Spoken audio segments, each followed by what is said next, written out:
Look, I'm just going to come right out and say it. America is in a bit of a state-related pickle right now. And by pickle I mean several states seem to be stuck in a spiral of decline, and it might be time to consider packing your bags and finding a new place to hang your hat, metaphorically speaking of course. We're talking economic downturns that would make a Wall Street banker weep, population decreases that could only be described as biblical, and an overall sense that some states are failing harder than a student trying to cheat off someone else's trigonometry exam. Over the next few minutes, we're diving deep into the heart of America's struggling states, taking a hard look at why people are leaving in droves. We'll be focusing on those flashing red lights on the dashboard, economic downturns, population shrinkage, and the slow-motion car crash of state failures. Let's kick things off with West Virginia, a state known for its stunning natural beauty, coal-dusted history, and a population that's been dwindling faster than a bowl of chips at a Super Bowl party. Now, West Virginia's always had its share of economic struggles, but things have gotten decidedly more dire in recent years.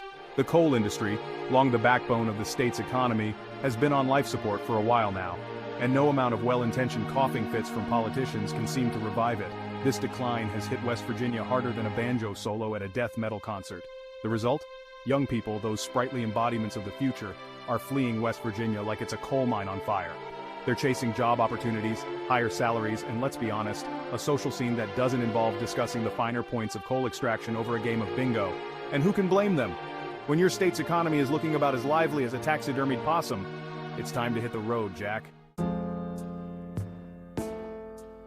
Next up, we head south to Mississippi, the Magnolia State, where the magnolias are lovely, but the economic outlook is about as appealing as a plate of week-old grits.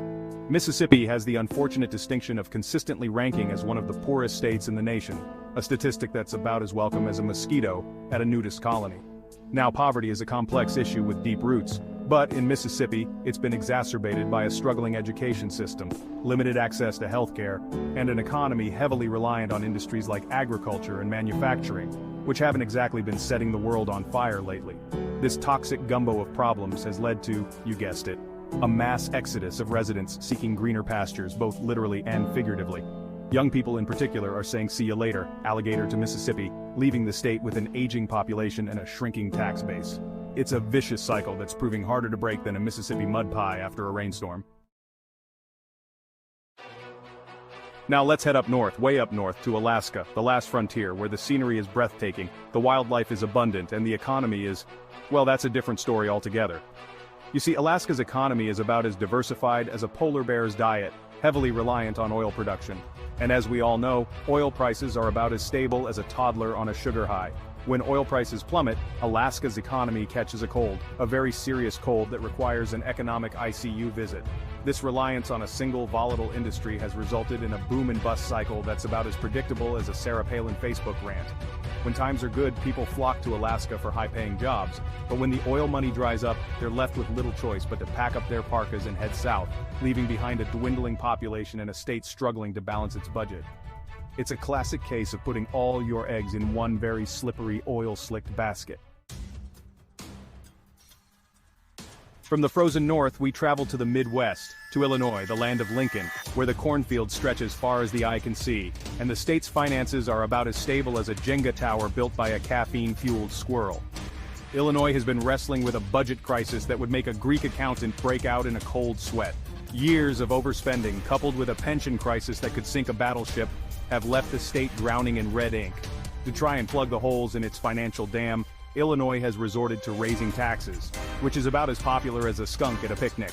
This in turn has driven businesses and residents out of the state faster than you can say deep dish pizza. People are fleeing Illinois like it's a Chicago winter, seeking refuge in states with lower taxes and a more business-friendly environment. It's a classic example of how fiscal mismanagement can lead to a mass exodus of both people and businesses. Next, we're heading down south to Louisiana, the Pelican State. A place known for its vibrant culture, delicious food, and an economy that's been through more disasters than a hurricane party at a piñata factory. Louisiana has faced a double whammy of economic woes in recent years.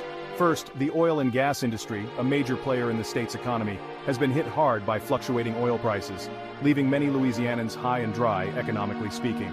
Then there's the ever-present threat of natural disasters. Hurricanes, floods, and coastal erosion have taken a devastating toll on the state's infrastructure and economy. costing billions of dollars in damages and displacing countless residents. Who can forget the images of Hurricane Katrina's wrath? Faced with these challenges, many Louisianans have decided to seek higher ground, both literally and figuratively, relocating to states with more stable economies and a lower risk of natural disasters. It's a heartbreaking situation for a state with such a rich cultural heritage, but sometimes survival means seeking a new beginning elsewhere.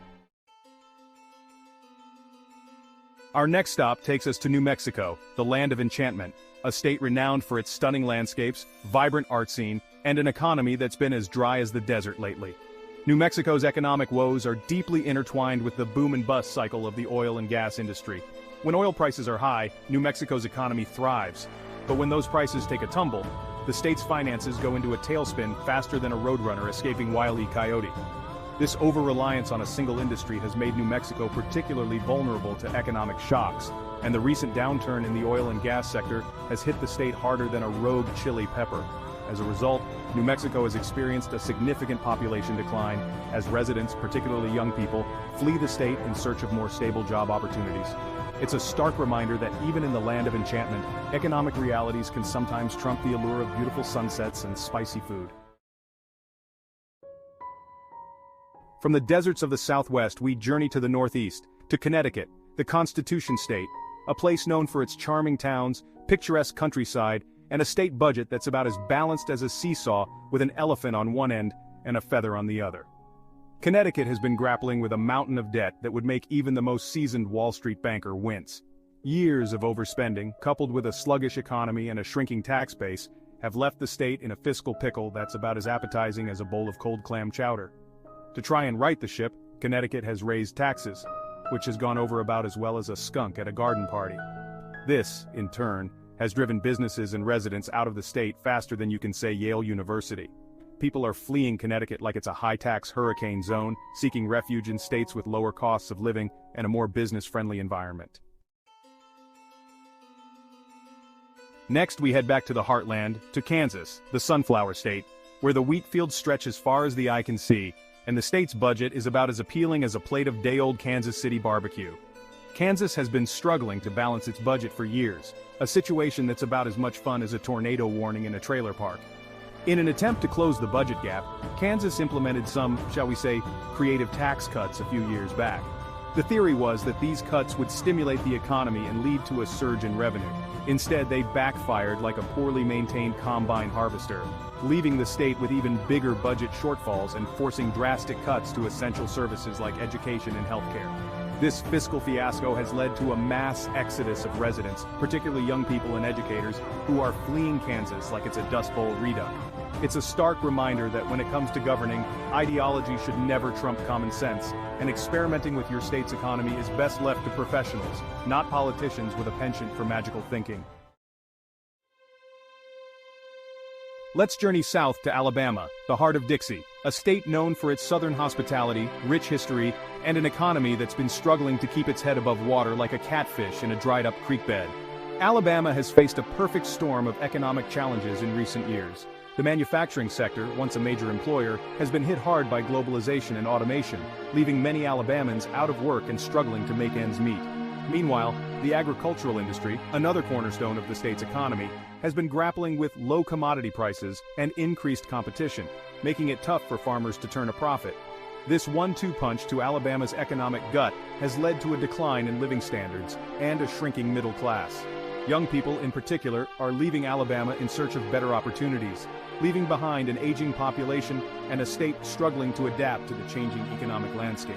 It's a situation that's as disheartening as a plate of undercooked grits. Finally, we arrive in Kentucky, the Bluegrass State, a place known for its rolling hills, world-famous bourbon, and an economy that's been on a roller coaster ride that would make even the most seasoned thrill-seeker want to get off. Kentucky's economic woes are deeply intertwined with the decline of the coal industry, which has been hit harder than a jockey falling off a horse at the Kentucky Derby. As coal-fired power plants shut down across the country, Kentucky's coal miners have been left jobless, and the state's economy has felt the ripple effects. This decline in the coal industry has had a devastating impact on Kentucky's budget, leading to cuts in education, healthcare, and other essential services. As a result, Kentucky has become a less desirable place to live, particularly for young people seeking a bright future. It's a sobering reminder that even in the land of fast horses and fine bourbon, economic realities can sometimes gallop ahead of tradition and leave a trail of hardship in their wake. So, there you have it, a glimpse into the sobering realities of some of America's most struggling states. It's a tough pill to swallow, but ignoring these issues won't make them disappear. If you're lucky enough to live in a thriving state, take a moment to appreciate your good fortune. But if you find yourself residing in one of these states grappling with decline, it might be time to start asking yourself some tough questions about your future. Do you stay and fight for a better tomorrow, or do you pack your bags and seek greener pastures elsewhere? There's no easy answer, and the decision ultimately rests with each individual. But one thing's for sure. Burying your head in the sand and hoping for the best is about as effective as trying to outrun a tornado. Stay informed, evaluate your options, and make the choices that are right for you and your family. Comment below if you live whether or not you live in one of these states. For more videos like this, don't forget to subscribe to the channel. This is Truth Unveiled.